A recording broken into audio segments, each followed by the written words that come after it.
반갑습니다. 오늘이 7월 18일입니다.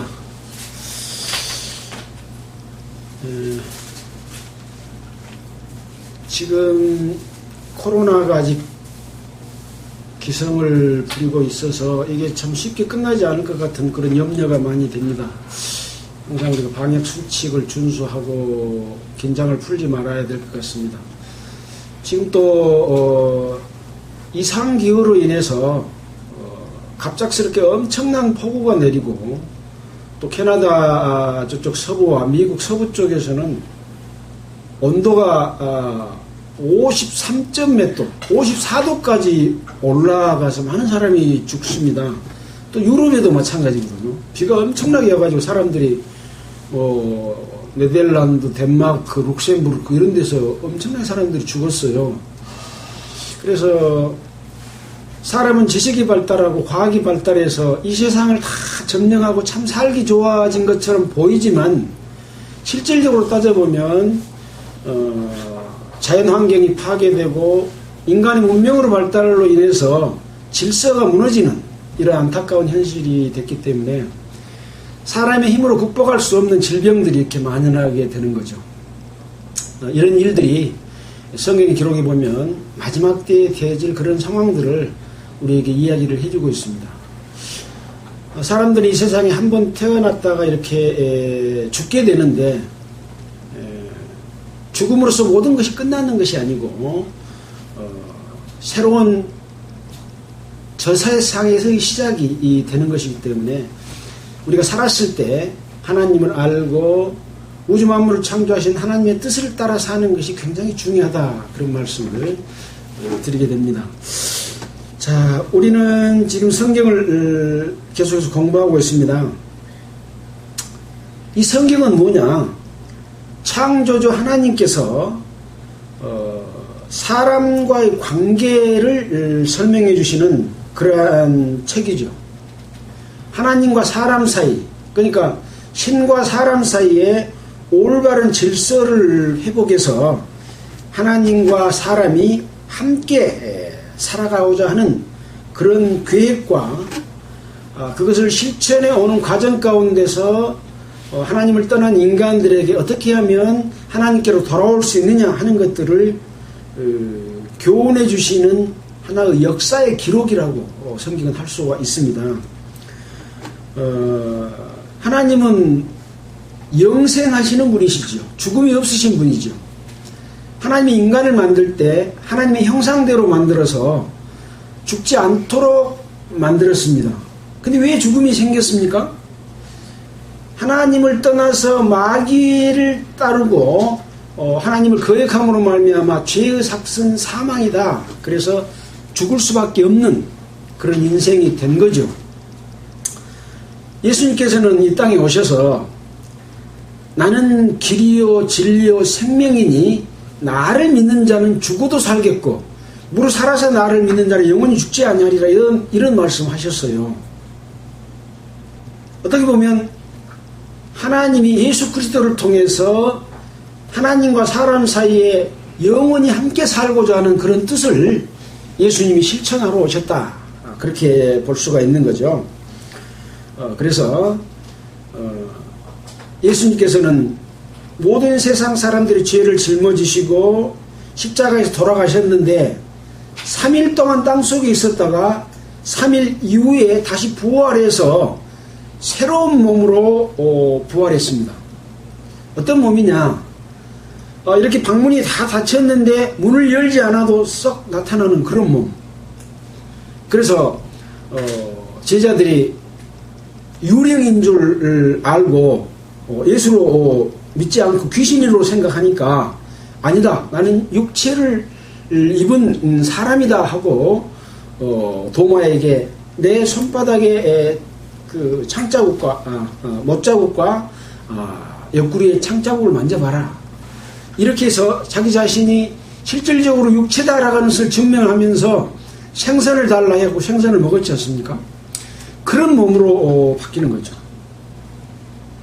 이 몸은 죽는 몸이 아니라 영생하는 몸으로 바뀝니다.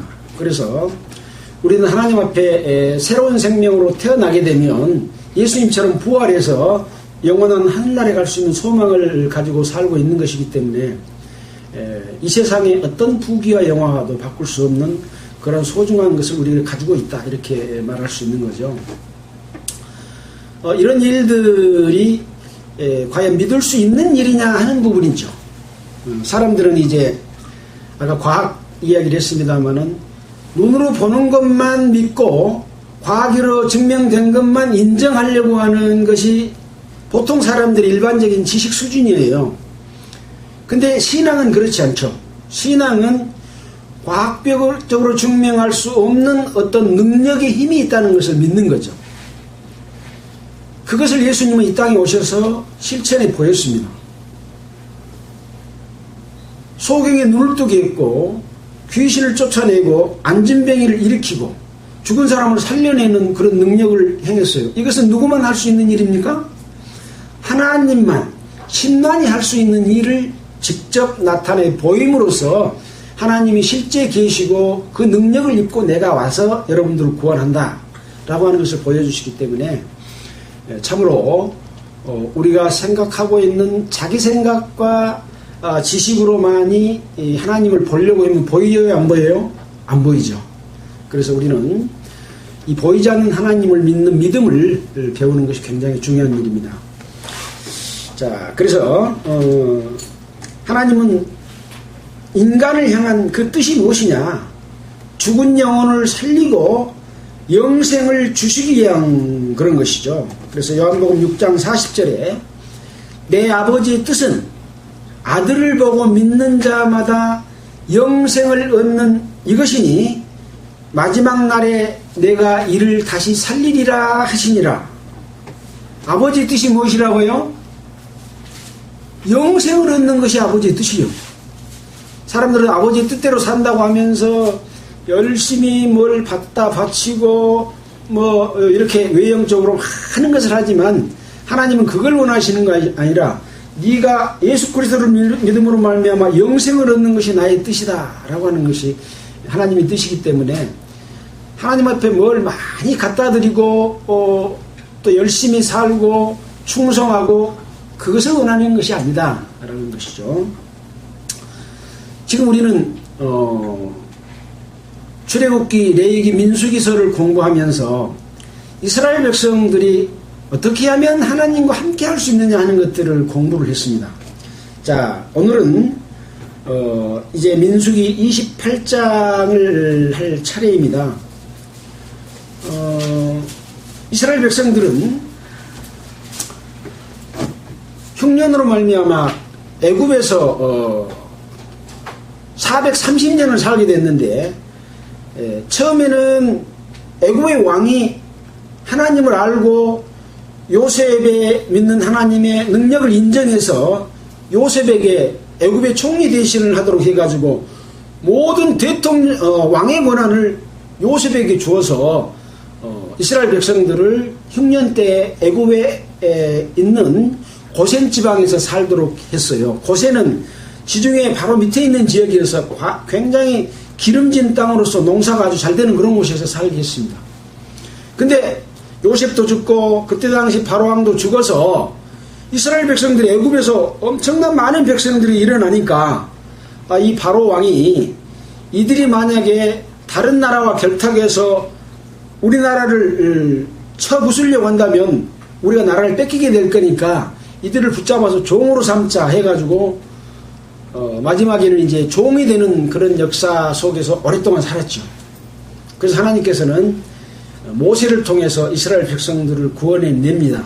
이거 뭘 이야기하냐면 하나님을 알지 못하던 세상에서 하나님을 믿고 하나님의 백성으로 되는 과정이라고 보는 것과 같습니다. 그래서 이스라엘 백성들이 이제 하나님의 능력을 통해서 10가지 재앙을 내리고 마지막에 장자 죽는 재앙을 내림으로 말미암아 왕이 두 손을 들고 제발 이제 돌아가게 해줄 테니 더 이상 징벌을 내리지 말라 해가지고 출애굽을 하지 않습니까? 그래서 이제 내보내 놓고 나니까 또 왕이 후회를 해서 다시 쫓아가서 잡아다가 종 삼으려고 하지만 홍해가 갈라지고 이스라엘 백성들은 홍해를 건너서 시내 광야로 오게 되고 이 이스라엘 백성을 쫓았던 군대들은 홍해에서 몰살을 당하는 이런 역사가 있었죠. 이 역사의 기록은 사실입니까? 사실이 아닙니까? 사실이죠. 저희들이 성지순례를 갔을 때 이집트에 가서 보면 역대 왕들의 미이라를 전부 이렇게 그 방부제를 이어가지고 만들어서 관속에다 이어놨는데 이때 죽었던 왕의 시체도 찾아서 거기다 해놨는데 다른 이 미이라들은 젓갈색을 띠고 있는데 이 미이라는 회색 빛깔에 띄어서 소금기가 있는 그런 시체를 봤습니다. 그래서 이것은 역사적인 사실이었다 하는 것을 우리가 알 수 있고 이러한 역사를 통해서 하나님이 실제 이스라엘 백성들을 인도하시고 그 능력을 나타내는 분이다 하는 것들을 우리는 또 확인할 수가 있는 거죠. 자, 이렇게 해서 이제 출애굽을 해서 시내 광야에서 자기 백성들에게 십계명과 각종 율례 그리고 자꾸 하나님을 떠나서 엉뚱한 우상을 섬기고 자기 욕심을 따라 죄를 짓고 하기 때문에 하나님을 섬기고 죄를 짓지 말라고 법을 준 거예요. 우리가 세상에 살 때 법은 왜 생깁니까? 자기 유익을 위해서 남에게 피해를 끼치니까 이러이러한 것은 죄니까 짓지 말라 그래서 법을 주죠. 그래서 법을 어기면 이제 경찰에서 붙잡아다가 조사를 해서 검사가 공소를 하고 재판을 해서 처벌을 받는 거죠. 죄가 죄인 것을 알려면 법이 있어야 되죠. 그러나 법이 있기 전에도 모든 사람들의 양심이 있어서 이것은 죄다 죄 아니다를 구분할 수 있는 거죠. 그러나 이스라엘 백성들에게 이런 사실을 알려서 하나님과 늘 함께하도록 하기 위해서 법을 줬지만 이스라엘 백성들은 늘 하나님을 거역하고 수많은 어떤 처벌을 받고 다시 교훈 삼아서 그렇게 되지 못하도록 하는 과정들을 쭉 거치면서 이제 광야 생활 40년을 마치고 가나안 땅에 들어가는 직전 상황에서 있었던 일들을 우리는 또 살펴봤지 않습니까?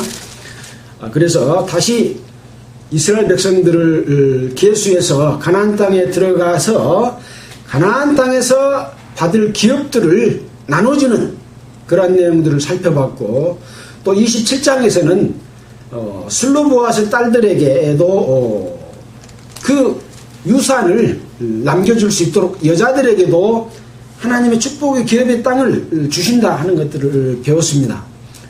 그리고 이제 모세의 후계자 여호수아를 임명해서 여호수아가 이제 그 역할을 맡아서 하게 되는 그런 상황까지 공부를 했습니다.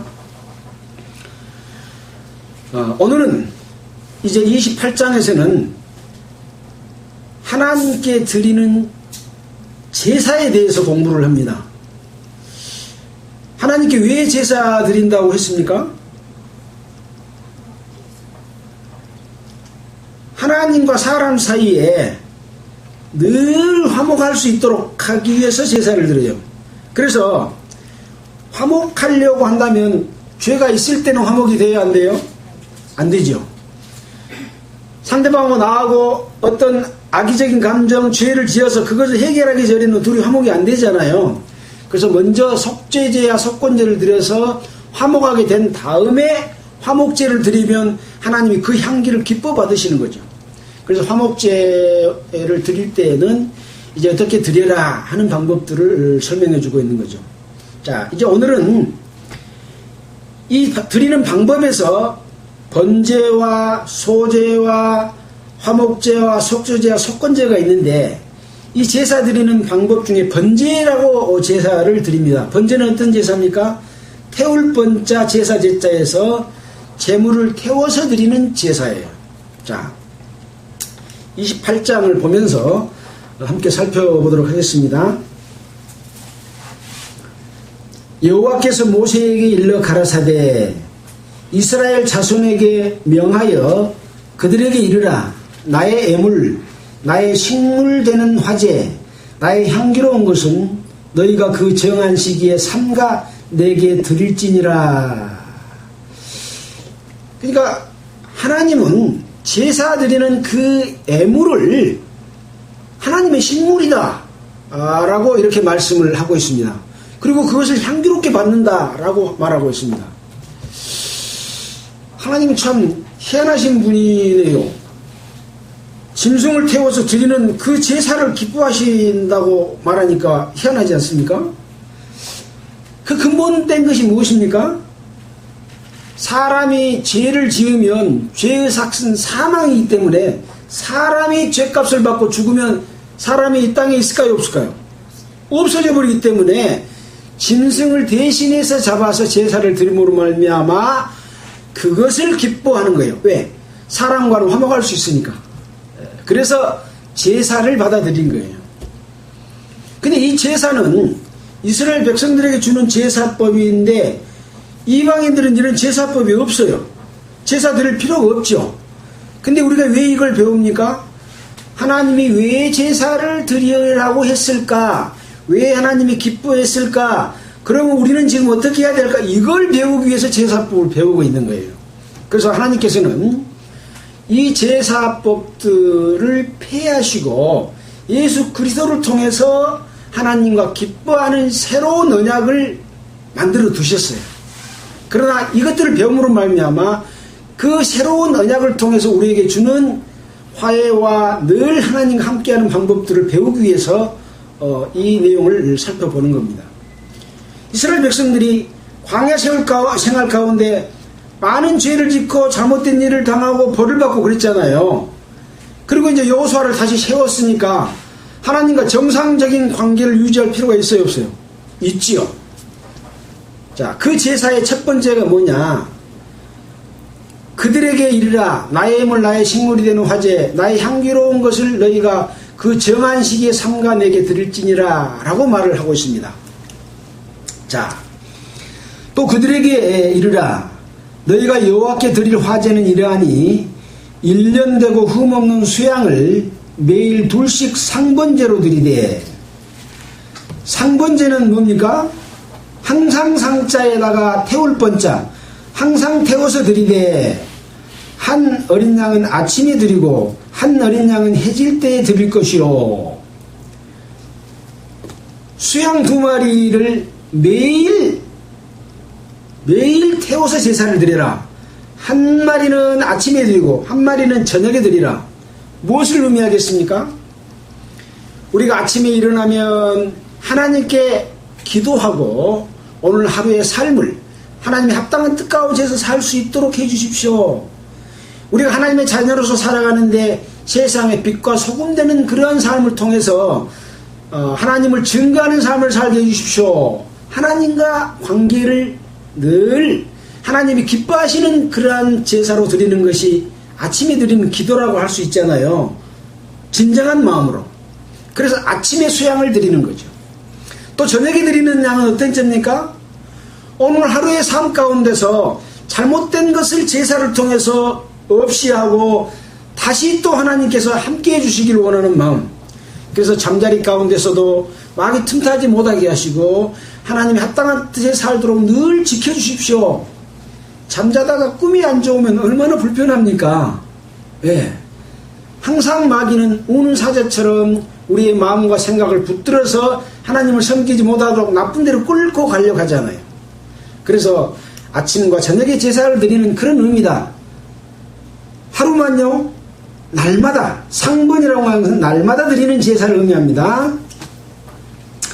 또 고온가루 에바 10분지 1을 빻아낸 기름 흰 4분지 1을 섞어서 소제로 드릴 것이니 이는 시내 산에서 정한 상번제로서 여호와께 드리는 향기로운 화제이며, 또 그 전제는 어린 양 하나에 흰 4분지 1을 드리고 드리되 거룩한 곳에서 여호와께 독주의 전제를 부어 드릴 것이며, 해질 때에는 그 한 어린 양을 드리되 그 소제와 전제를 아침 끝같이 여호와께 향기로운 화제로 드릴 것이니라. 그래서 이 제사의 방법에 소제가 있고 또 전제가 있습니다. 소제는 뭡니까? 곡식으로 드리는 제사다. 그 다음에 전제는 무엇입니까? 술을 드리는 제사다. 이런 제사 방법이 있는데 이러한 모든 제사 방법을 드려서 여호와께 향기로운 화제로 드릴 것이라 이렇게 말하고 있습니다. 그래서 우리가 사는 세상 가운데서 모든 삶을 통해서 우리가 얻고 취하고 먹고 즐기고 하는 모든 것들을 하나님 앞에 제사 드린다고 하는 것은 이 모든 것을 하나님과 함께 하나님이 즐거워하시는 가운데서 우리가 살도록 하는 것을 의미하겠죠. 그래서 하나님께서는 우리에게 주신 세상의 모든 물질도 하나님과 함께함으로 말미암아서 축복받는 삶이 될 수가 있는데 하나님을 모르고 자기 욕심만을 채우게 되면 죄가 되는 것인 거죠. 그래서 하나님을 믿는 것과 믿지 않는 것의 차이는 똑같은 축복을 받았지만 한 사람은 축복으로 남는 것이고 한 사람은 자기 욕심을 따라 사는 죄로 남는 것이기 때문에 하나님의 방법을 알고 늘 먼저 하나님께 감사하는 마음으로 모든 것을 드릴 수 있는 그런 마음을 갖고 사는 것이 필요하다라고 하는 것을 상번제를 통해서 말씀을 해주고 있습니다. 자, 우리는 이 상번제에 관한 이 번제에 관한 내용에 대해서 신약 성경을 통해서 이걸 확인할 수가 있는 거죠. 고린도후서 2장 15절을 한번 볼까요? 고린도후서 2장 15절.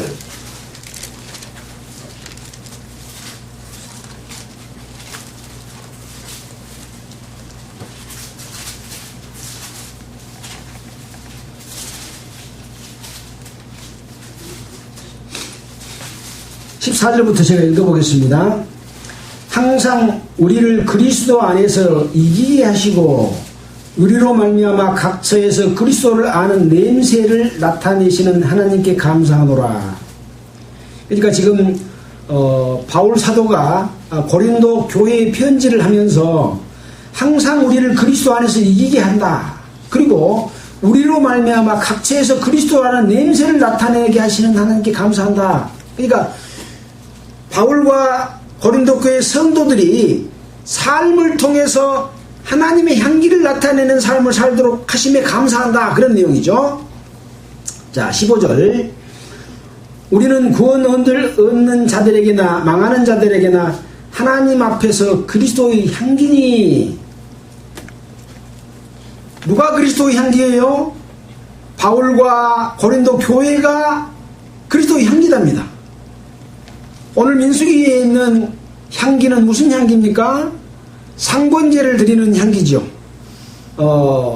양이나 염소를 잡아서 또는 곡식으로 드리는 제사 또는 술을 드리는 제사, 이 제사를 통해서 여호와께 향기를 드렸는데 신약 성경에 와서 보니까 누구를 통해서? 예수 그리스도를 통해서 구원받은 성도들이 드리는 삶이 향기다, 그 말이죠. 그러니까 구약시대의 제물이 그리스도에 사는 삶이 제물인 거예요. 맞죠? 그래서 우리는 늘 살아가는 삶 속에서 하나님의 향기, 예수 그리스도의 향기를 늘 하나님에게 드리는 그러한 삶을 사는 것이다. 바로 제사가 우리의 삶으로 바뀐 것이죠. 자, 이런 제사를 드리라, 그런 이야기입니다. 자, 또 에베소서 5장 2절을 한번 보겠습니다. 그 뒤로 조금 넘기면 에베소서 5장 12절 315페이지입니다. 신약성경 5장 2절입니다. 그리스도께서 너희를 사랑하신 것 같이 너희도 사랑 가운데서 행하라. 그는 우리를 위하여 자신을 버리사 향기로운 제물과 생축으로 하나님께 드리셨느니라. 자, 예수님께서는 사랑 가운데서 우리를 위하여 자기 자신을 버리서 향기로운 제물과 생축으로 하나님께 드리셨다. 예수님이 이 땅에 오셨을 때 뭐하러 오셨습니까? 보라 세상 죄를 지고 오는 하나님의 어린 양이다. 구약 성경에서 어린 양을 잡아서 제사 드리는 그 제사의 제물로 예수님이 오셔서 유대인들에게 붙잡혀서 자기가 제물로 드려서 향기로운 제사를 하나님께 드렸다 그 말입니다. 누구를 위해서? 우리를 위해서. 예. 그러니까 구약 시대 때 잡았던 흠없는 숫 어린 양은 곧 예수 그리스도를 상징합니다. 그때 드렸던 어린 양의 제물이 바로 예수님이다. 그렇게 해서 향기로운 제물로 하나님께 드렸다. 3절 음행과 온갖 더러운 것과 탐욕은 너희 중에서도 그 이름이라도 부르지 말라. 이는 성도들의 마땅한 말이라. 누추함과 어리석은 말이나 희롱의 말이 마땅치 아니하니 돌이켜 감사하는 말하라. 너희도 이것을 정령히 알거니와 음행하는 자나 더러운 자나 탐하는 자 곧 우상 숭배자는 다 그리스도와 하나님의 나라에서 기업을 얻지 못하리니. 바로 이처럼 예수 그리스도께서 그렇게 하신 것처럼 이렇게 우리를 대신해서 죽어주신 분을 위해서 우리는 온갖 더러운 것에서 벗어나서 올바르게 하나님의 뜻을 따라서 예수님처럼 사는 것이 마땅하다 라고 말하고 있는 그런 내용입니다. 그래서 바로 이런 삶이 바로 예수님께서 생축으로 드리는 향기로운 제사와 같은 삶인 것이다. 그래서 구원받은 성도들이 살아가는 삶은 자신을 들여서 모든 세상 사람의 죄를 없이 해주는 그리스도와 같은 삶을 산다. 그래서 아침에 제사 드리고 저녁에 제사 드린다고 하는 것은 나 유익을 위해서 나 욕심을 위해서 사는 것이 아니라 예수님처럼 살겠습니다. 예수님처럼 살았는지 다시 한번 반성하고 돌이켜서 또 예수님처럼 살길 원하는 그런 각오로 드리는 제사와 같은 것이다. 그런 의미가 있는 거죠. 빌립보서 4장 5절 한번 보겠습니다.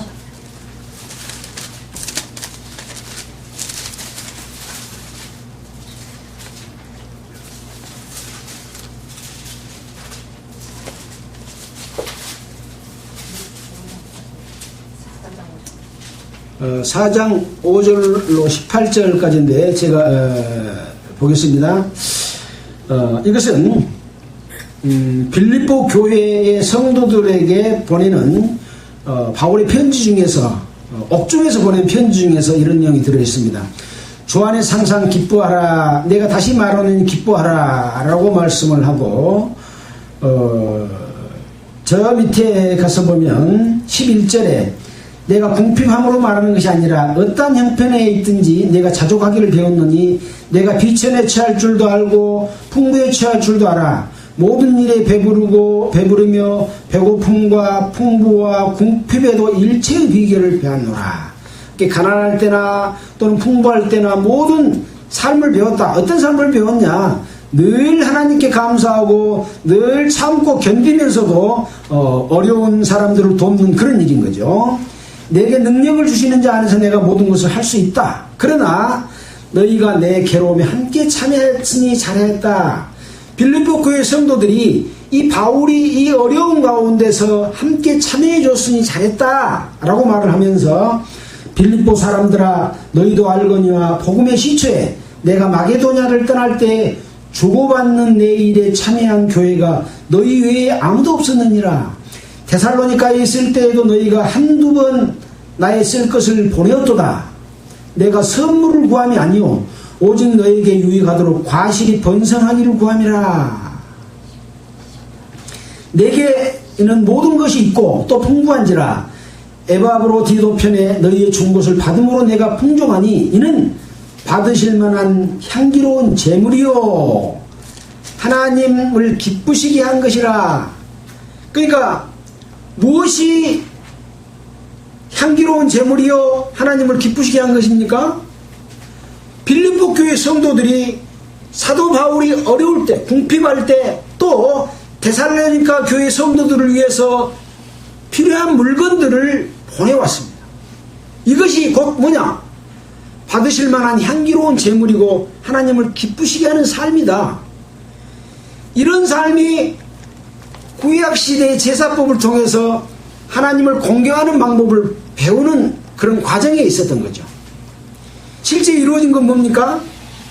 성도들이 서로 돕는 삶을 사는 것, 어려울 때 돕고 궁핍할 때 함께 견디고 참고 인내하면서 드리는 돕는 삶을 향기로운 제사다, 그렇게 말하고 있는 거죠. 이제 아시겠죠? 이제 9절부터 15절에는 안식일에 드리는 제물에 대해서 기록을 해놨습니다. 안식일에는 1년 되고 흠없는 수양 둘과 고온가루 에바 10분지 2의 기름을 섞은 소제와 그 전제를 드릴 것이니 이는 매 안식일의 번제라. 상번제와 그 전제 외이니라. 상번제는 늘 드리고 그거 외에 또 안식일 날은 이런 제사를 드려라 라고 안식일의 그 제사의 내용에 대해서 기록을 해놨습니다. 9절 10절입니다. 11절에는 또 초하루의 제물,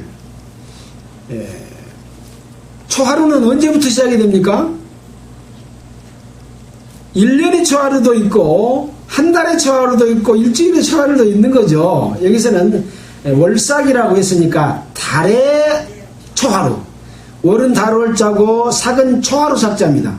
달의 첫날에 수송아지 둘과 수양 하나와 1년 되고 흠없는 수양 7으로 여호와께 번제를 드리라. 그리고 이제 드리는 방법은 수송아지는 어떻게 드리고 또 수양은 어떻게 드리고 또 어린 양은 어떻게 드리고 하는 제사의 법에 대해서 설명을 해놨습니다. 13절에 보면 매 어린 양에는 고온가루 에바 10분지 1의 기름 섞은 소제를 향기로운 번제로 여호와께 화제를 드릴 것이며, 항상 그래서 향기로운 제사를 드린다고 하는 것은 하나님을 기뻐하는 제사를 드리는 겁니다. 속죄제는 죄를 없이 하는 제사이기 때문에 향기롭다고 그랬어요? 향기롭지 못하다고 그랬어요? 거기는 향기가 없는 제사예요. 죄를 속죄함을 받는 제사예요. 그러나 그 나머지 안식일에 드리는 제사나 달 첫째 날에 드리는 제사나 이런 제사들은 하나님과 늘 화목하기 위한 감사제, 또는 하나님 앞으로 내가 이렇게 살겠습니다 하고 약속하는 서원제를 드리는 제사, 이건 우리가 레위기에서 5제사에서 다 배운 내용이죠. 그러니까 우리의 삶 가운데서 죄를 짓지 않고 또 죄를 지었을지라도 먼저 속죄함을 얻고 그 다음에 감사해 드리는 제사를 하나님이 향기롭게 받는다. 그런 제사의 방법인 거죠. 자, 그 다음에 이제 16절에는 16절부터는 25절까지 유월절 제물로 드리는 제사에 대해서 기록을 해놨습니다. 자, 우리는 제사에 관한 법을 출애굽기에서부터 레위기, 민수기에 이어져 오면서 반복적으로 배워왔습니다. 제사는 첫 번째, 하나님과 사람 사이의 죄를 없애하기 위한 제사. 두 번째, 하나님과 늘 함께하기 위해서 드리는 제사. 이 두 가지로 크게 구분할 수가 있는 거죠. 목적은 뭡니까? 하나님 앞에 죄 없이 하나님과 늘 함께 하심으로 말미암아, 하나님이 함께 하시면 뭐가 있어요? 축복과 기쁨과 영광이 있는 거죠. 그런 삶을 지금 우리 성도들도 그렇게 살아야 된다라고 하는 것을 교훈해 주시는 것이 제사법이에요. 제사법은 복잡해도 하나님의 뜻은 간단하다고 그랬죠.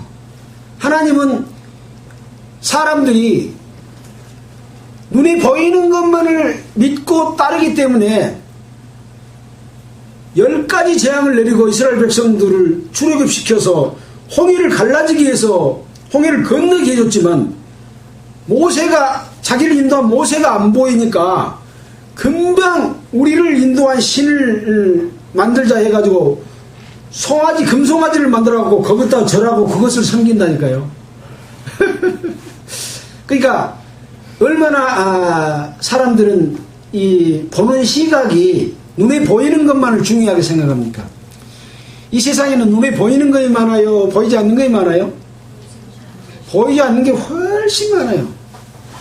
보이는 것은 훨씬 숫자가 적습니다. 근데 보이는 것만 믿고 보이지 않는 걸 믿지 않으면 그게 지혜로운 사람이라고 할 수 있나요? 예수님께서는 이런 말씀하셨어요. 너희가 본다고 하니 죄가 거저 있느니라. 소경은 보지 못하지만 하나님을 볼 수 있는 눈을 가지고 있다. 오히려 소경이 더 보는 눈을 가지고 있다라고 말하고 했던 것은 바로 소경을 고쳐주는 하나님의 예수 그리스도의 마음과 같은 거죠. 그러니까 우리가 보는 눈은 지금 여기 이 안에 있는 모든 물건들을 다 보지요.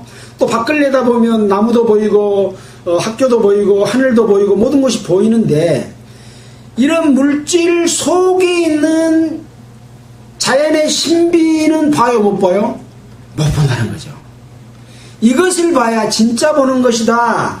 그럼 그 근본된 것은 어디로부터 어느 생명이냐? 생명의 근원은 누굽니까? 하나님이죠. 생명이 없는 것은 스스로 힘을 낼 수 있어요, 없어요? 없어요. 나무도 뽑아내면 뿌리가 마르면 물이 공급이 안 돼가지고 생명이 없어서 말라 죽습니다. 그 스스로는 힘을 못 내요.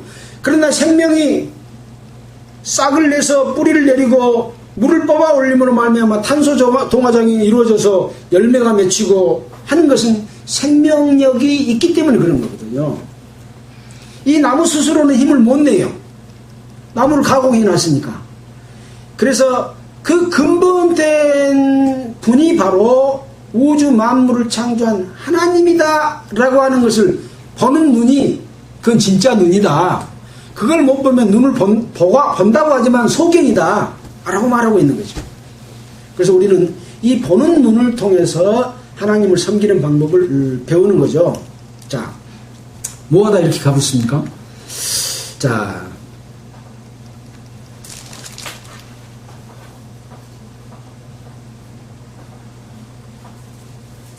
6월절 제목을 하다 그랬죠. 자, 그래서 이 제사법들은 바로 하나님을 섬기는 그런 과정권이 있는 법이다. 자, 그래서 출애굽기서에서도 6월절을 지키라고 하는 규례가 나와 있죠. 출애굽기 12장에 6월절에 관해서 나옵니다. 출애굽기 12장 잠깐 보고 가겠습니다. 6월절은 굉장히 중요한 내용이죠.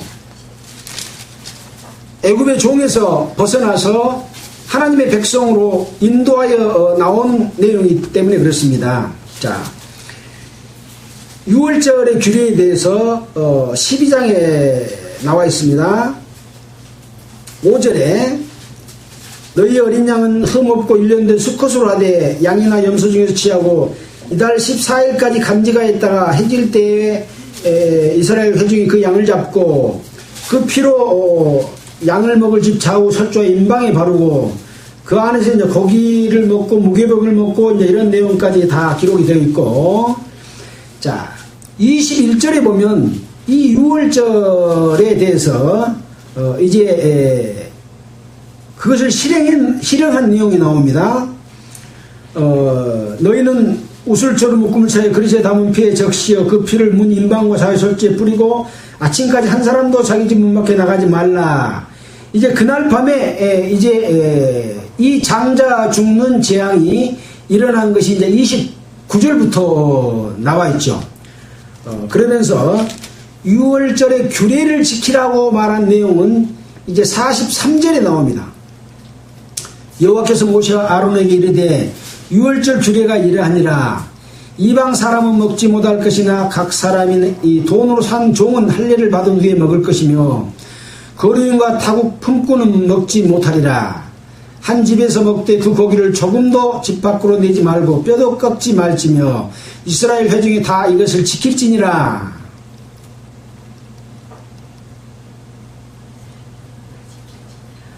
자, 이 6월절에 이어서 또 무교절을 지키도록 되어 있습니다. 그래서 이 6월절과 무교절은 6월절 밤부터 시작해서 무교절을 같이 이어집니다. 일주일 동안 누룩 없는 떡을 먹도록 하는 겁니다.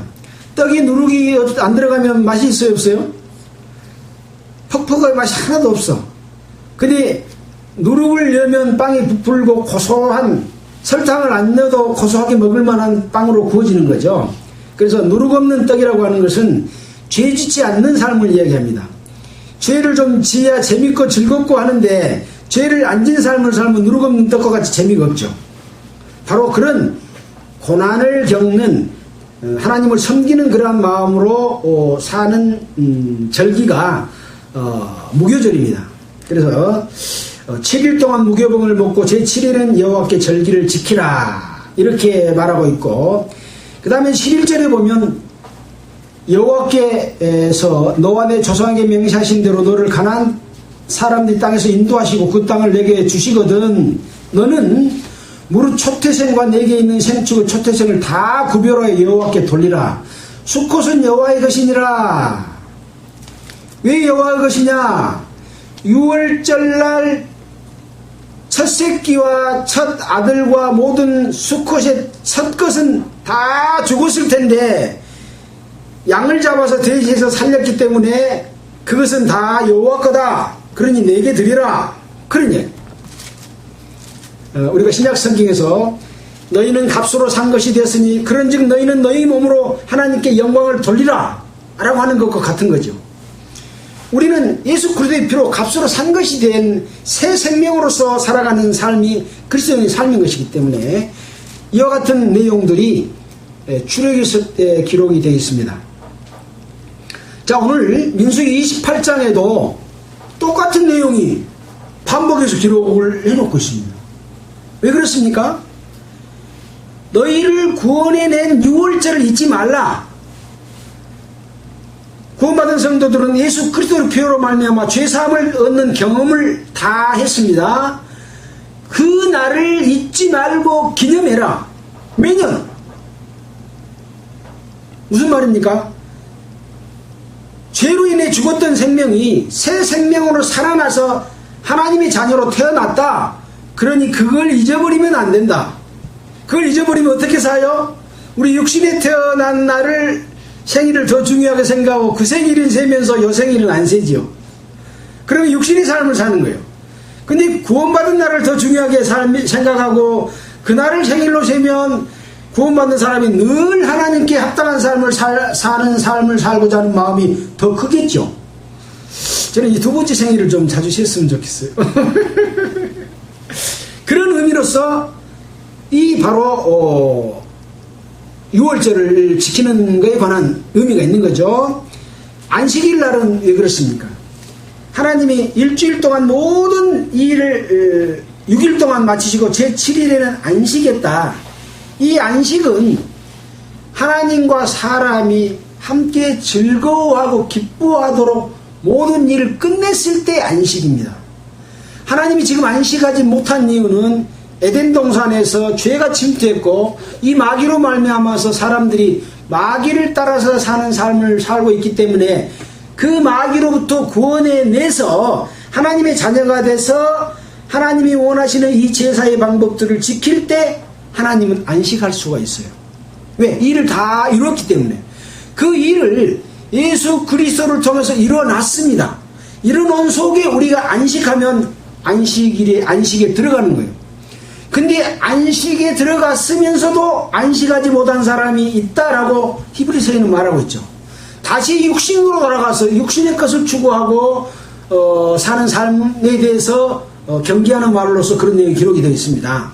그래서 안식일에 제물을 드리는 것은 바로 그런 의미로서 하나님과 함께 기뻐하기 위한 그런 상번제 외에 반드시 드려야 된다라고 하는 것을 말씀하고 있습니다. 월삭에 드리는 제사도 마찬가지입니다. 한 달이 시작될 때 그 첫날에 바로 그런 제사를 드림으로 말미암아 이 한 달을 주님의 합당한 뜻 가운데서 살도록 인도하여 주십시오. 그런 의미로 제사를 드리는 내용이라고 할 수 있죠. 아까 우리가 고린도후서나 에베소서나 빌립보서에서 봤던 그 예배가 바로 이 제사인 거죠. 자, 16절에 바로 또 유월절의 제물에 대해서 방금 말씀드린 그런 내용으로 말씀하고 있습니다. 그 첫날에 정월 14일은 여호와 유월절이며 그달 15일부터 절일이니 7일 동안 무교병을 먹을 것이요. 아까 출애굽기에 나와있던 내용을 그대로 지금 설명해 놓고 있죠. 그 첫날에는 성회로 모일 것이요 아무 노동도 하지 말 것이며. 왜 그렇습니까? 이제 유월절 어린 양의 피로써 죄사함을 받았기 때문에 첫날은 온전히 거룩한 상태로서 하나님이 쉴 수 있는 안식일입니다. 자, 그 다음에 또 20절에 그 소재로는 고운 가루에 기름을 섞어 쓰되 하고 이제 그 제사 방법에 대해서 설명을 해놨습니다. 22절에는 또 너희를 속하기 위하여 수염소 하나를 속죄제로 드리되. 그래서 구원받은 하나님의 백성이 늘 하나님께 번제를 드리고 화목제를 드리지만 우리가 자칫 잘못하면 또 하나님을 뜻대로 살지 못하는 때가 있어요, 없어? 있지요. 하루 중에서도 있을 수 있습니다. 생각지 않게 화를 내고 생각지 않게 하나님의 빛을 나타내지 못하고 다른 사람에게 불쾌한 말을 하고 또 언행의 잘못도 저지르고 행동의 잘못 실수도 저지르고 이런 것들에 대해서 늘 속죄제를 드림으로 말미암아 다시 정상으로 오도록 하기 위해서 속죄제를 반드시 드리도록 이렇게 하고 있습니다. 그렇게 해서 너희는 이 순서대로 7일 동안 매일 여호와께 향기로운 화제의 식물을 드리되 상번제와 그 전제 외에 드릴 것이며 제7일에는 또 어쩐다고요? 성회로 모일 것이요 아무 노동도 하지 말 안식에 들어가라 라고 하는 것이요.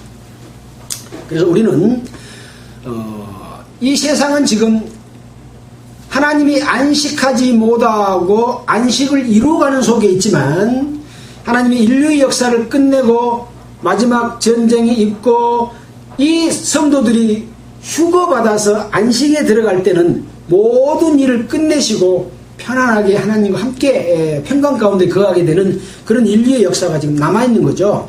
그래서 그 제7일이 되기를 우리는 기다리는 그런 삶으로 살고 있는 거죠. 자, 26절에는 이제 77절 제물에 대해서 나옵니다. 77절은 무슨 절기입니까? 초곡절을 의미합니다. 처음 익은 열매를 드리는 날에 너희가 여호와께 새 소재를 드릴 때에도 성회로 모일 것이요 아무 노동도 하지 말 것이며 또 숫송아지와 1년 된 소양 7과 7으로 여기 향기로운 번제를 드릴 것이며 그 소재로는 고운 가루에 기름을 섞어서 쓰되. 우리가 기름에 대해서 공부했죠. 기름은 뭐라 그랬습니까? 하나님의 성령이 늘 함께 하시는 것을 기름으로 표현을 하고 있습니다. 그래서 기름은 내장에 있는 것이나 어디 뼈에 붙어 있는 것이나 기름은 다 누구 것이라고 그랬습니까? 여호와 것이다 그랬습니다. 왜 그렇습니까? 성령은 여호와 것이기 때문에 그렇습니다. 그래서 우리는 늘 우리가 먹는 음식 가운데서도 이 기름으로 함께 드린다고 하는 것은 성령으로 드리는 감사의 예배를 의미하는 그런 내용인 거죠. 그래서 성령의 방법 아닌 하나님의 방법 아닌 것으로 드리는 것은 하나님이 그것을 받지 않으셔요. 지금 각 교회에서 드리는 예배가 하나님이 원하시지 않는 방법으로 드리는 예배가 다 대부분입니다. 이 레위기서, 민수기서, 출애굽기서를 공부해서 이 복잡할 것 같은 이 예물의 종류와 내용들을 살펴보면 하나님이 어떤 마음으로 제사를 드리려고 하는가라고 살펴본다면 하나님이 지시하지 않는 방법으로 드리는 제사의 각종 방법을 드리게 되면 제사장이 즉사하는 것처럼 하나님께서 벌을 내리는 그런 상황일 텐데 엉뚱한 방법으로 이렇게 하면 하나님이 기뻐하실 것이다 하고 외형과 형식과 모양으로 가운 입고 거룩한 척하고 높은 자리에 올라가서 목소리 바꿔가지고 뭐 멋진 찬양을 드리고 뭐 이렇게 해가지고 드리면 하나님이 이거 좋아하실 것이다. 하나님은 그걸 싫어하셔요. 그런 걸 원치를 않아요. 그런 하나님의 마음을 알고 드리는 제사를 드리라고 이렇게 복잡한 레위기서, 민수기서의 내용을 우리에게 알려주고 있는 거죠. 그래서 초곡절 드리는 이 제사도 바로 곡식으로 드리는 제사지만 기름을 써서 드리는 제사로 제사를 드려라 라고 이렇게 말씀을 하고 있습니다. 지금 여기에 일러준 말은 28장 1절에 여호와께서 모세에게 일러 가라사대 이스라엘 자손에게 명하여 그들에게 이르라 그러면서 나의 애물부터 시작해서 지금 이러이러한 방법들을 다 설명해 주고 있어요. 어디까지 설명한지 아십니까? 29장 40절까지 38절까지 설명해 준 내용입니다. 어떤 내용이에요? 바로 출애굽기서 레위기서에 기록된 제사의 방법대로 제사 드리라 그 내용입니다. 무엇입니까? 이제 이스라엘 백성들은 곧 가나안 땅에 들어가게 됩니다. 가나안 땅에 들어가서 하나님과 늘 함께하기 위해서 이런 제사를 드려라 라고 하고 있는 거죠. 그것은 곧 우리가 세상에 이렇게 살아가고 있어서 겉으로 보기에는 구분이 되지 않지만 하나님의 백성으로서 하나님께 영광 돌리는 삶, 그 첫 번째는 죄를 지게 되면 죄를 회개하고 돌이켜서 붉은 암송아지의 잿물을 뿌려서 늘 정결례를 행하는 것처럼 정결하게 하고 그 다음에는 이제 하나님께 감사하는 이 번제와 화목제, 소제 이런 것들을 드리는 삶을 삶으로써 늘 하나님은 우리와 함께하는 삶을 살아 그겁니다. 간단한 내용인 거죠. 우리 모든 성도들이 이러한 하나님이 우리에게 명하신 제사법대로 살아가기를 하나님은 원하십니다. 여기 가나안 땅은 이스라엘 백성들에게 주는 기업입니다. 가나안으로서 이 인류의 역사가 끝나지 않습니다. 가나안은 기업을 주는 애로서 보여주는 것이 불과합니다. 그래서 가나안 땅에서도 계속 율례와 규례를 지키고 하나님은 우리에게 이 인류의 역사가 끝난 마지막 때의 거룩한 성 예루살렘으로 우리를 인도하는 것이 완전한 안식에 들어갈 하나님과 함께 갈 그러한 처소라고 하는 것을 우리는 성경 전체를 통해서 알 수가 있습니다. 여기 모이신 모든 분들이 하나님을 알고 하나님이 이 각종 규례를 통해서 우리에게 주시는 교훈을 깨달아서 하나님의 뜻이 합당한 여러분들이 되시기를 바라겠습니다. 기도드리겠습니다. 하나님 아버지 감사합니다. 오늘은 또 이스라엘 백성들이 드리는 각종 제사를 통해서 하나님의 마음을 알 수 있도록 다시 한번 일깨워 주셨습니다. 지금 우리는 이러한 내용들이 신약 성경을 통해서 하나님 앞에 드리는 거룩한 삶을 사는 예배의 삶이고 또 예수 그리스도께서 자기 몸을 들이셔서 향기로운 생축으로 들이셨던 것 같은 삶을 사는 너희는 값으로 산 것이 되었으니 그런즉 너희는 너희 몸으로 하나님께 영광을 돌리라는 삶과 같은 것으로 생각이 됩니다. 주님이여 우리는 늘 이러한 마음들을 마음에 간직하고 세상의 빛과 소금 되는 역할을 하며 사는 저희들이 되도록 주님 도와주시옵소서. 아직도 세상에는 많은 사람들이 하나님 알지 못하고 살고 있습니다. 그들에게도 복음을 전할 수 있도록 전도의 문을 열어주시기를 원합니다. 이 모든 말씀을 우리를 구원해 주신 예수 그리스도 이름으로 기도드렸습니다. 아멘.